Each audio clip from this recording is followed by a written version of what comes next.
এই ফ্যাসিস্ট শেখ হাসিনা ওই যে ৭১-এর মিথ্যা চেতনার গল্প আর রাজাকারের গল্প বলতো, তারপর পালাতে হয়েছে দিল্লিতে, মনে আছে তো? নতুন করে যারা ফ্যাসিবাদ সৃষ্টি করতে চায় তারা এখনো একই ভাষায় একই সুরে কথা বলে। আমরা ভেবেছিলাম গণভোটে আওয়ামী লীগ না ভোট দিবে আর আমরা বাকি সবাই হ্যাঁ ভোট দিব।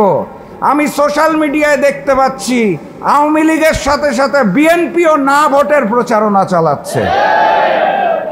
নতুন বাংলাদেশে এই সকল ফ্যাসিবাদী কায়দা চলবে না।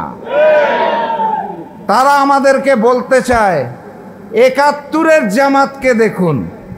আমি তাদেরকে বলতে চাই ৭১-এর জামাতকে দেখেছি, আপনারা চোখ খুলে ৯১-এর জামাতকে দেখেন যাদের সহায়তায় ক্ষমতায় গিয়েছিলেন। আপনারা চোখ খুলে ২০০১ সালের জামাতকে দেখুন যাদের সহযোগিতায় রাষ্ট্রীয় ক্ষমতায় গিয়েছিলেন। আপনারা চোখ খুলে সেই মজলুম জামাতকে দেখুন যারা ফ্যাসিস্ট হাসিনার আমলে বুক পেতে দিয়েছিল রক্ত দেওয়ার জন্য নতুন বাংলাদেশের জন্য। চোখটা খুলে দেখুন। শেখ হাসিনার কায়দায় কথা বলা বন্ধ করুন, না হলে শেখ হাসিনার মতো আপনাদেরও বাংলাদেশ ছেড়ে পালাতে হবে। সংগ্রামী সাথী এবং বন্ধুগণ, বক্তব্য দীর্ঘায়িত করব না, শুধু আহ্বান জানিয়ে যেতে চাই, আগামীকাল ৩ তারিখ আন্দোলনরত ৮টি দলের শীর্ষ নেতাদের বৈঠক আছে। বৈঠক থেকে কঠোরতম কর্মসূচি আসছে। রাজপথে নামার জন্য প্রস্তুতি নেন। নভেম্বরে এই গণভোট হতে হবে এবং আমরা আদায় করে ছাড়ব ইনশাআল্লাহ। এর কোনো বিকল্প নাই। আগামীর সংসদ হবে ইসলামের সংসদ, আগামীর সংসদ হবে কোরআনের সংসদ, আগামীর সংসদ হবে জনগণের সংসদ। তার জন্য প্রস্তুতি নিন। আন্দোলন শেষ হয় নাই, দেখা হবে রাজপথে, কথা হবে স্লোগানে। নতুন ফ্যাসিবাদকে আর মাথা তুলে দাঁড়াতে দেব না ইনশাআল্লাহ।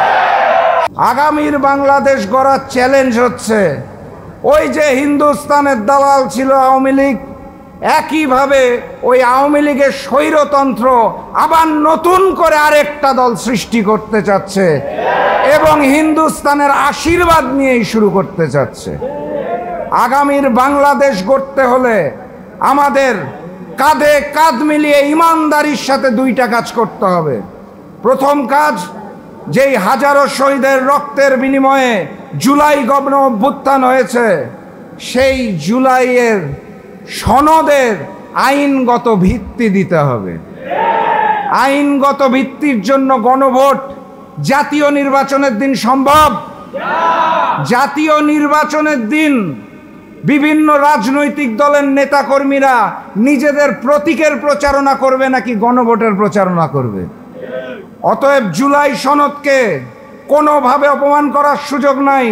কথাবার্তা পরিষ্কার, এই নভেম্বর মাসের মধ্যেই গণভোট হতে হবে, হতে হবে, হতে হবে। এর কোনো বিকল্প নাই। দ্বিতীয় কাজ, ফেব্রুয়ারিতে যেই জাতীয় নির্বাচন অনুষ্ঠিত হবে তার জন্য লেভেল প্লেইং ফিল্ড প্রয়োজন। আমরা দেখতে পাচ্ছি ফ্যাসিস্ট শেখ হাসিনার রেখে যাওয়া আওয়ামী দোসররা তো বসে আছেই, এর সাথে সাথে নতুন করে প্রশাসনকে দলীয়করণ করা হয়েছে। কোনো নির্দিষ্ট দলের ওই আওয়ামী লীগ বিএনপির প্রশাসন দিয়ে আগামী জাতীয় নির্বাচন সুষ্ঠু হবে না। অতএব লেভেল প্লেইং ফিল্ড সৃষ্টি করতে হবে এবং সঠিক জায়গায় ভোট প্রদানের মাধ্যমে জনগণের সরকার প্রতিষ্ঠিত করতে হবে। শুধুমাত্র তাহলেই আমরা আগামীর বাংলাদেশ গড়তে পারবো। আপনাদের আশেপাশে যে ব্যানারগুলো আছে সেখানে দেখুন উপরে লেখা আছে ইতিহাসের কালো অধ্যায়। আমি তো আমার দৃষ্টিতে দেখি বাংলাদেশ জন্ম হওয়ার পর থেকে এখন পর্যন্ত পুরাটা সময়ই কালো অধ্যায়। আমরা কালো থেকে ধূসরই হতে পারি নাই, সাদা হব কিভাবে? পুরাটা সময় দুর্নীতির ইতিহাস, পুরাটা সময় গুম খুনের ইতিহাস। সেই যে শেখ মুজিব শুরু করেছিল, শেখ হাসিনা একইভাবে পরিচালনা করে গেছে। আমরা ভবিষ্যতে আর কালো অধ্যায় চাই না। কথাবার্তা পরিষ্কার। এই অন্তর্বর্তী সরকার ক্ষমতায় আসার পর বারবার আমাদের বলেছিল যে তাদের দায়িত্ব নাকি 3টা। প্রথম দায়িত্ব ছিল তাদের বিচার। আমি তাদের ধন্যবাদ জানাই, তারা জুলাই গণ অভ্যুত্থানের বিচারের কার্যক্রম শুরু করেছে। গতিটা ধীর কিন্তু শুরু করেছে। কিন্তু একই সাথে সাথে তারা অন্যান্য গণহত্যাকে অবহেলা করেছে। আমরা অন্তর্বর্তী সরকারের কাছে আশা করেছিলাম তারা জুলাই গণহত্যার মতো লগি বৈঠা গণহত্যার বিচার কার্যক্রম শুরু করবে। আমরা আশা করেছিলাম তারা পিলখানা গণহত্যার বিচার কার্যক্রম শুরু করবে।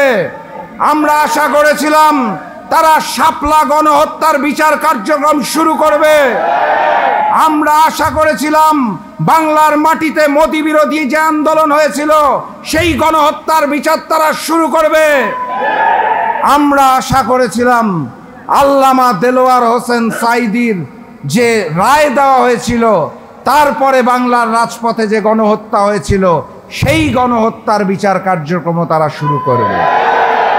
কিন্তু আমরা অত্যন্ত দুঃখের সাথে লক্ষ্য করছি তারা শুধুমাত্র জুলাইয়ের হাজারো শহীদের রক্তের বিনিময়ে যে মসনদে বসেছে, শুধুমাত্র জুলাই গণ অভ্যুত্থানের বিচারটাই শুরু করে দিয়ে চলে যেতে চায়। আমরা স্পষ্ট ভাষায় জানিয়ে দিতে চাই, শুধুমাত্র জুলাইয়ে গণহত্যা হয় নাই, শুধুমাত্র জুলাইয়ে শহীদ পরিবাররা আত্মনাদ করছে না, বাকি সকল গণহত্যার বিচার বাংলার মাটিতে করতে হবে ইনশাআল্লাহ। আপনারা যদি না করতে পারেন তাহলে দুহাত তুলে হ্যান্ডস আপ করে বলে দিন, ইনশাআল্লাহ আগামীতে যেই সংসদ গঠিত হবে, আগামীতে যেই ইসলামের আইন কানুন হবে, আগামীর সংসদে জনগণের যে প্রতিনিধিত্ব থাকবে, সেখান থেকে প্রয়োজনে আমরা লগি বৈঠা থেকে শুরু করে সকল গণহত্যার বিচার করব ইনশাআল্লাহ। সংগ্রামী সাথী এবং বন্ধুগণ, আজকের এই সেমিনারের বিষয়বস্তু 2টা। প্রথম পর্ব নিয়ে সংক্ষেপে বলে ফেলেছি। দ্বিতীয় পর্বে বলা হয়েছে চ্যালেঞ্জের কথা, আগামীর বাংলাদেশ গড়ার চ্যালেঞ্জ। আগামীর বাংলাদেশ গড়ার চ্যালেঞ্জ আমরা সবাই দেখতে পাচ্ছি, বুঝতে পারছি। দেখেও না দেখার ভান করছি, বুঝেও না বুঝার ভান করছি। বেগম জিয়ার নির্দেশে সন্ধ্যায় যখন বিডিআর আসে, তখনই আওয়ামী শক্তি পল্টন ছেড়ে দিতে বাধ্য হয়। এই সারাদিন ইসলামী ছাত্রশিবির এবং জামাতের নেতাকর্মীরা জীবনকে ডাল হিসেবে আল্লাহর কাছে সঁপে দিয়েছিল। প্রিয় ভাইয়েরা, বিকালে যখন জসিমউদ্দিন শহীদ হয়, এক জসিম ছবি দেখতেছেন আপনারা, এই বাপ্পা দীপ্ত এটা ছাত্রমন্ত্রীর সভাপতি, যাকে দেখা যায় সে ছাত্রমন্ত্রীর সভাপতি, আমাদের জসিমের উপরে কিভাবে নৃত্য করতেছে দেখেন। এটা হচ্ছে জসিম চকবাজারে, আর আরেক জসিম ছিল হাজীগঞ্জে। সে সচিবালয় থেকে বাসসের সামনে যখন নিজামের বক্তৃতার সময় গুলি, সেই গুলিতে জসিম শহীদ হয়েছে। তাহলে বাংলাদেশের পেশিবাদের বিরুদ্ধে দাঁড়িয়েছিল জামাত, পেশিবাদের বিরুদ্ধে দাঁড়িয়েছিল ইসলামী ছাত্র শিবির, এবং সে 28 অক্টোবর থেকে 5 আগস্ট পর্যন্ত জুলুম নির্যাতনের শিকারে আমাদের 11 জন শীর্ষ নেতা সহ 500 নেতাকর্মী জীবন দিয়েছে। 1 লক্ষের উপরে নেতাকর্মী জেল কেটেছে। 5,000-এর উপরে নেতাকর্মী 2 চোখ হারিয়েছে, 1 চোখ হারিয়েছে, হাত আছে আঙ্গুল নাই, চোখ আছে দৃষ্টি নাই, কান আছে শ্রবণ শক্তি নাই। এটার নাম ইসলামী ছাত্র শিবির, এটার নাম জামাত ইসলামী। আজকে আপনারা ভয় দেখান, কার ভয় দেখান? বলে যে আন্দোলন করতেছেন, কড়া কর্মসূচি দিতেছে, তাহের ভাই কড়া কথা বলতেছে, অন্যরা চলে আসবে। বাংলাদেশ জামাত ইসলামী এবং আজকে যে আট দল আমাদের সাথে একসাথে কর্মসূচি দিচ্ছে, আমরা মৃত্যুকে ভয় করি না, আমরা পেশিবাদ আসবে এটাকেও ভয় করি না। আমরা দেশের জন্য এবং ইমানের তাগিদে আগে জীবন দিয়েছি, এই জীবন দেওয়া অব্যাহত থাকবে। প্রিয় ভাইরা, প্রায় 30 চলে যাচ্ছে, সময় বেশি। 28শে অক্টোবরের পরে এই পল্টনে আমরা 3 মাস আন্দোলন করেছি।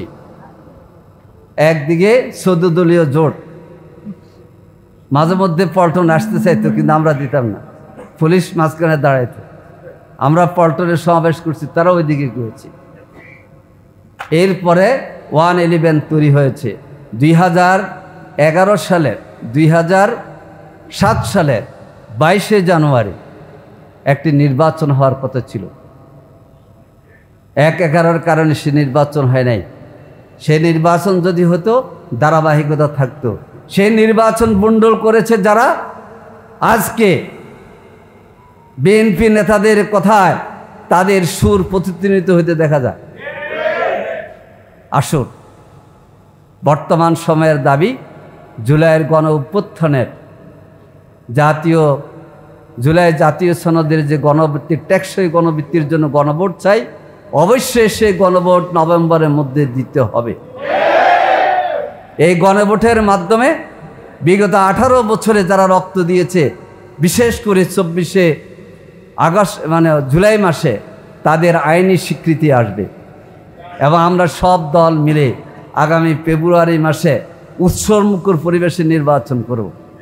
আমরা 2টি দিন উৎসব পালন করতে চাই। একটি হচ্ছে গণভোটের দিন, কি বলেন, আরেকটি হচ্ছে জাতীয় নির্বাচনের দিন। একই দিন হলে উৎসব ক্ষতিগ্রস্ত হওয়ার সমূহ আশঙ্কা থেকে আমরা বলছি 2 দিন 2টা নির্বাচন হবে। আসুন, এই ক্ষেত্রে আমরা ঐক্যবদ্ধ ভূমিকা পালন করে এবং আগামী দিনের চ্যালেঞ্জ মোকাবেলায় অতীতে জামাত ইসলামী, ইসলামী ছাত্র শিবির, দেশপ্রেমিক ইসলামী দল এবং গোষ্ঠী ছিল। আজকে আমার ভাতিজা, আমরা তাদেরকে বলি রাশেদ। এই রাশেদ প্রধানের আবের শফিউল আলম প্রধান 28শে অক্টোবরের প্রোগ্রাম করছিলাম 2010 সালে প্রেস ক্লাবে। তখন প্রায় 14-15টা দলের প্রধানরা এসেছিল। আমাদের বুলুল ভাই, আমরা তখন সিটিতে কাজ করি। এই 28শে অক্টোবরে আলোচনা সভার নিউজ নিয়ে হইল মামলা। এই মামলায় তৎকালীন ভারপ্রাপ্ত আমির জামাত মুকুল আহমদ সাহেব সহ এই 15 থেকে 20 জন জাতীয় নেতাকে বহুদিন চট্টগ্রামে আদালতে যেতে হয়েছে। মামলা হয়েছে চট্টগ্রাম। এর মধ্যে শফিউল আলম প্রধান একজন, নিরু ভাই একজন, শামীম মামুন একজন, এসব নেতারা আলহামদুলিল্লাহ অতীতে যারা আমাদেরকে এভাবে সহযোগিতা করেছেন, ধন্যবাদ। যারা ইন্তেকাল করেছেন তাদের জন্য আমরা আল্লাহর কাছে দোয়া করি, আল্লাহ তাআলা তাদের জান্নাতের কবরকে জান্নাতের টুকরা বানিয়ে দিন। আর যারা আমরা আসি, ইনশাআল্লাহ ফেসিবাদ মুক্ত বাংলাদেশ গঠনে আমরা ঐক্যবদ্ধ থাকব।